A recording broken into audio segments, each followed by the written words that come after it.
Hi, ನಾನು Sandeep from tech in Kannada. ನೋಡ್ತಾ ಇದ್ರೆ ಇವತ್ತು ನನ್ನ ಮುಂದೆ POCO M2 ಫೋನ್ ಇರುವಂಥದ್ದು. ನಿಮ್ಮೆಲ್ಲರಿಗೂ ಗೊತ್ತಿರಬಹುದು, ಈಗ ಕೆಲವು ದಿನಗಳ ಮುಂಚೆ ಒಂದು POCO M2 ಪ್ರೋನ ಲಾಂಚ್ ಮಾಡಿದ್ರು. ಅದು ಒಂದು ರೀಬ್ರಾಂಡೆಡ್ ಫೋನ್ ಆಗಿತ್ತು, ರೆಡ್ಮಿ ನೋಟ್ 9 ಪ್ರೋ ಇಂದು. ಇದೀಗ ಈ ಒಂದು POCO M2 ಅನ್ನು 11,000 ರೂಪಾಯಿಗೆ ಲಾಂಚ್ ಮಾಡಿರುವಂಥದ್ದು. ಇದು ಯಾವ ಫೋನ ಟ್ವಿನ್ನು. ಈ ಒಂದು ಫೋನ್ನ ಪರ್ಚೇಸ್ ಮಾಡ್ಬೋದಾ, ಏನು ಚೆನ್ನಾಗಿದೆ ಏನು ಚೆನ್ನಾಗಿಲ್ಲ, ಅನ್ಬಾಕ್ಸ್ ಮಾಡ್ತಾ ಇದ್ದೀನಿ, ರಿವ್ಯೂ ಮಾಡ್ತಾ ಇದ್ದೀನಿ. ಇದ್ರ ಬಗ್ಗೆ ಕಂಪ್ಲೀಟ್ ತಿಳ್ಕೊಳ್ಳೋಣ. ಅದಕ್ಕಿಂತ ಮುಂಚೆ ನೀವು ನಮ್ಮ tech in Kannada YouTube channel subscribe ಮಾಡ್ಕೊಂಡಿಲ್ಲ ಅಂತ ಅಂದರೆ ಸಬ್ಸ್ಕ್ರೈಬ್ ಮಾಡ್ಕೊಳ್ಳಿ ಮತ್ತು ಬೆಲ್ ಐಕನ್ ಕೂಡ ಕ್ಲಿಕ್ ಮಾಡ್ಬೋದು. ಮೊದಲನೇದಾಗಿ ಒಂದು ಫೋನನ್ನು ಅನ್ಬಾಕ್ಸ್ ಮಾಡೋಣ. ನೋಡ್ತಾ ಇದ್ರೆ ಒಂದು ಬಾಕ್ಸ್ ನಿಮಗೆ ಈ ರೀತಿ ನೋಡ ಸಿಗ್ತಾ ಇರುವಂಥದ್ದು. ತುಂಬ ಸಿಂಪಲ್ ಬಾಕ್ಸು, ಕಪ್ಪು ಬಣ್ಣದ ಬಾಕ್ಸು. ಈ ಒಂದು ಬಾಕ್ಸನ್ನು ಓಪನ್ ಮಾಡಿದ ತಕ್ಷಣ ಗಮನಿಸ್ತಾ ಇದ್ರೆ ನಿಮಗೆ ಇನ್ನೊಂದು ಹಳದಿ ಬಣ್ಣದ ಬಾಕ್ಸ್ ಸಿಗ್ತಾ ಇರುವಂಥದ್ದು.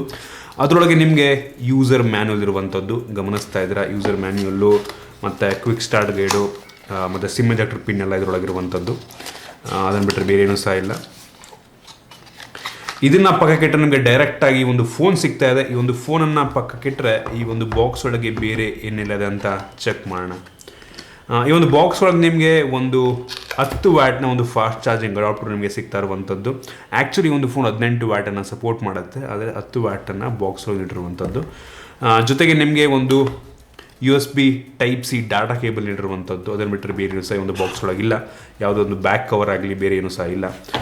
ಈ ಒಂದು ಫೋನ್ ನಿಮಗೆ ನೋಡೋದಕ್ಕೆ ಈ ರೀತಿ ಸಿಗ್ತಾ ಇರುವಂಥದ್ದು. ತುಂಬ ಫೆಮಿಲಿಯರ್ ಅನ್ನಿಸ್ತಾ ಇರ್ಬೋದು ನಿಮಗೆ. ಒಂದು ಫೋನ್ನ ಡಿಸೈನ್ ನೋಡಿ, ಎಲ್ಲೋ ನೋಡಿದ್ದೀನಲ್ಲ ಈ ಒಂದು ಫೋನ್ನ ಅಂತ.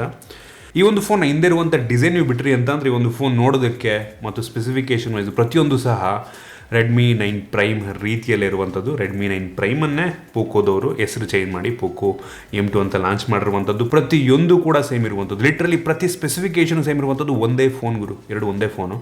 ರ್ಯಾಮ್ ಇದರಲ್ಲಿ 6GB ಇದೆ, 6GB ವೇರಿಯಂಟ್ ಇದು. ನಿಮ್ಗೆ ಅದರಲ್ಲಿ ಬೇಕು ಅಂದರೆ 4GB ಸಿಗುತ್ತೆ. ಇದರಲ್ಲಿ 6GB ವೇರಿಯಂಟು, 2 ವೇರಿಯಂಟ್ ಇದೆ. 6GB ರ್ಯಾಮ್ ಮತ್ತು 64GB ಇಂಟರ್ನಲ್ ಮೆಮೊರಿ, ಮತ್ತು ಇನ್ನೊಂದು 6GB ರ್ಯಾಮ್ ಮತ್ತು 128GB ಇಂಟರ್ನಲ್ ಮೆಮೊರಿ, 2 ವೇರಿಯಂಟ್ ಇರುವಂಥದ್ದು. ಅದನ್ನು ಬಿಟ್ಟರೆ ಪ್ರತಿಯೊಂದು ಸ್ಪೆಸಿಫಿಕೇಷನ್ ಕೂಡ ಸೇಮ್ ಇರುವಂಥದ್ದು. ಮೊದಲದಾಗಿ ಒಂದು ಫೋನ್ ಡಿಸೈನ್ ಮತ್ತು ಬಿಲ್ಡ್ ಕ್ವಾಲಿಟಿ ಬಗ್ಗೆ ಮಾತನಾಡಬೇಕು ಅಂತ ಅಂದರೆ, ಬಿಲ್ಡ್ ಕ್ವಾಲಿಟಿಲಿ ಯಾವುದೇ ಚೇಂಜಸನ್ನು ಈ ಒಂದು ಫೋನಲ್ಲಿ ಮಾಡಲಾಗಿಲ್ಲ ಆಯಿತಾ. ಸೇಮ್ ಅದೇ ಥರ ಅದು ಹೆಂಗಿದೆ ಹಂಗೆ ಇರುವಂಥದ್ದು. ಈ ಬಟನ್ಸ್ ಆಗಿರ್ಬೋದು, ಈ ಪೋರ್ಟ್ಗಳಾಗಿರ್ಬೋದು, ಐಯರ್ ಬ್ಲಾಸ್ಟರು ಇದೆ. ಸೊ ಪ್ರತಿಯೊಂದು ಕೂಡ ಸೇಮ್ ಇದೆ. ಡಿಸೈನ್ ವೈಸು ಈ ಒಂದು ಬ್ಯಾಕ್ ಪ್ಯಾನಲ್ ಏನಿದೆ ಅದರ ಟೆಕ್ಸ್ಚರ್ನ ಚೇಂಜ್ ಮಾಡಿದ್ರೆ, ಅದನ್ನು ಬಿಟ್ಟರೆ ಬೇರೆ ಏನೂ ಚೇಂಜಸ್ ಇಲ್ಲ. ಸೊ ಒಂದು ಒಳ್ಳೆ ಕ್ವಾಲಿಟಿ ಬಿಲ್ಡ್ ಅಂತ ಹೇಳೋದಕ್ಕೆ ಇಷ್ಟಪಡ್ತೀನಿ ಈ ಒಂದು ಪ್ರೈಸ್ ರೇಂಜ್ಗೆ. ಇನ್ನು ಈ ಒಂದು ಫೋನ್ ಇರುವಂಥ ಡಿಸ್ಪ್ಲೇ ಬಗ್ಗೆ ಮಾತನಾಡಬೇಕು ಅಂತಂದರೆ, ಒಂದು ಫೋನಲ್ಲಿ 6.53 ಇಂಚಿನ ಫುಲ್ HD ಪ್ಲಸ್ ರೆಸಲ್ಯೂಷನ್ ಹೊಂದಿರುವಂಥ IPS LCD ಡಿಸ್ಪ್ಲೇ ಇರುವಂಥದ್ದು ಒಂದು ಒಳ್ಳೆ ವಿಷಯ. ಈ ಒಂದು ಪ್ರೈಸ್ ರೇಂಜ್ಗೆ ಫುಲ್ HD ಇದೆ. ಸೊ ಇದರಲ್ಲೂ ಕೂಡ ಏನೂ ಚೇಂಜ್ ಇಲ್ಲ. ಇನ್ನು ವೇರಿಯಂಟ್ಗಳ ಬಗ್ಗೆ ನಾನು ಆಗಲೇ ಮಾತಾಡಿದ್ದೀನಿ. 2 ವೇರಿಯಂಟ್ ಇರುವಂಥದ್ದು, 6GB ವೇರಿಯಂಟ್ ಮಾತ್ರ. ಇನ್ನು ಪ್ರೋಸರು Helio G80 ಪ್ರೋಸರು, ಸೇಮ್ ಪ್ರೋಸರು, ಒಂದು ಒಳ್ಳೆ ಪ್ರೋಸರ್, ಗೇಮಿಂಗ್ ಪ್ರೋಸರ್. ಈ ಒಂದು ಪ್ರೈಸ್ ರೇಂಜ್ಗೆ ಆರಾಮಾಗಿ ಈ ಒಂದು ಪ್ರೋಸರ್ನ ಪರ್ಚೇಸ್ ಮಾಡ್ಬೋದು, ಆರಾಮಾಗಿ ಮಾಡುತ್ತೆ ಒಂದು ಒಳ್ಳೆ ಪ್ರೋಸರ್ ಒಟ್ಟಿಗೆ. ಇನ್ನು ಕ್ಯಾಮ್ರಾ ಕೂಡ ಅಷ್ಟೇ ಆಯ್ತು, ಏನೂ ಚೇಂಜ್ ಇಲ್ಲ. ಕ್ಯಾಮ್ರಾ ಸ್ಯಾಂಪಲ್ ನೀವು ಏನು ತೋರಿಸಿದ್ರು ಅದೇ ಫೋಟೋ ತೋರಿಸ್ಬೇಕು ನಾನು.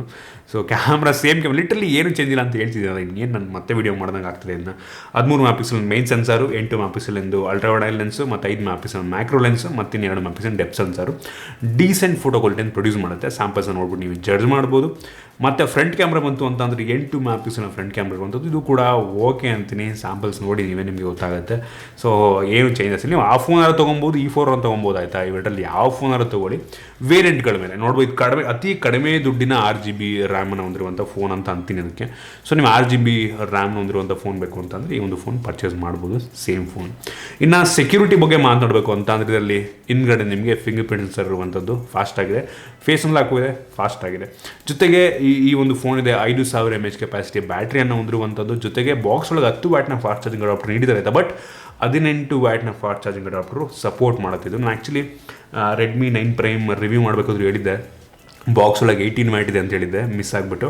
ಆದರೆ ಬಾಕ್ಸ್ ಒಳಗೆ 10 ವ್ಯಾಟ್ನ ಚಾರ್ಜರ್ ಮಾತ್ರ ಸಿಗುತ್ತೆ ನಿಮಗೆ. 18 ವ್ಯಾಟ್ ಸಪೋರ್ಟ್ ಮಾಡುತ್ತೆ, ಅಂದರೆ 10 ವ್ಯಾಟನ್ನು ಮಾತ್ರ ಬಾಕ್ಸ್ ಒಳಗೆ ನೀಡ್ತಾ ಇರುವಂಥದ್ದು.